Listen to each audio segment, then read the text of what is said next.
RTI Live News. Ask for right. నమస్తే, welcome to RTI Live News. జిల్లా collector కార్యాలయం ఎదుట ఆయుష్మాన్ ఆరోగ్య మందిర్ నిరవధిక సమ్మె. ఆయుష్మాన్ భారత్ నిబంధన ప్రకారం 6 సంవత్సరాల నుంచి పూర్తి చేస్తున్న CHOలను రెగ్యులర్ చేయాలని, NHM ఉద్యోగులతో సమానంగా 23% వేతన సవరణ ఇవ్వాలని, క్లినికల్ అద్దె బకాయిలు చెల్లించి క్రమబద్ధీకరించాలని, పని ఆధారిత ప్రోత్సాహాల లోను క్రమబద్ధీకరించాలన్నారు. డిస్ట్రిక్ట్ తరపున 282 మంది కమ్యూనిటీ హెల్త్ ఆఫీసర్స్ ఉన్నాము. ఈ రోజు మాకు పనులు లేక ఈ రోజు ఉండలేదు, ఉద్యోగం మానేసి ఇక్కడికి వచ్చేసి ఇక్కడికి ఉన్నామంటే ఒక కారణం అనేది ఉంది. మా గుండె లోపల మాట్లాడుతున్నాను. మాకు వచ్చేసి ఇప్పటికి 6 years అవుతుందండి. మేము జాబ్లో జాయిన్ అయ్యి కాంట్రాక్ట్ బేసిస్లో జాయిన్ అయ్యాము. జాయిన్ అయినప్పుడు చెప్పారు ఏంటంటే 6 years మేము రెగ్యులరైజేషన్ చేస్తామని చెప్పారు. ఇప్పటి వరకు మాకు ఆ ప్రాసెస్ స్టార్ట్ అనేది ఏమీ రాలేదు.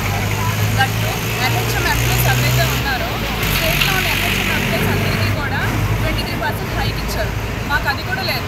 ఓన్లీ మా క్యాడర్నే ఎందుకు ఇలా డిఫరెన్షియేట్ చేస్తున్నారో నాకు అర్థం కావట్లేదు. ఇంత కష్టపడి ఆ సర్వేలని, ఈ సర్వేలని, OP అని, NCD సర్వే అని, నెక్స్ట్ ఏ పనులు చెప్తే ఆ పనులు 9 to 4 కాకుండా ఇన్ కేసు మాకు సర్వే కంప్లీట్ అవ్వలేదు అని అంటే ఈవినింగ్ 7 వరకు 8 వరకు ఉండి చేసిన రోజులు కూడా ఉన్నాయి. సో మేము ఇంతలా చేస్తున్నాం కాబట్టి ఫీల్డ్ లెవెల్లో వర్క్ అనేది జరుగుతుంది. ఇంత చేసిన తర్వాత కూడా మేము చాలా రీజనబుల్గానే మేము డిమాండ్స్ అన్నీ కూడా మేము అడుగుతున్నాం.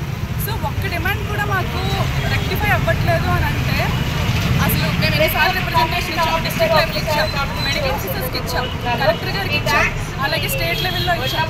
ఇన్ని రిప్రజెంటేషన్స్ ఇచ్చినా కూడా మాకు రిజల్ట్ అనేది రావట్లేదు.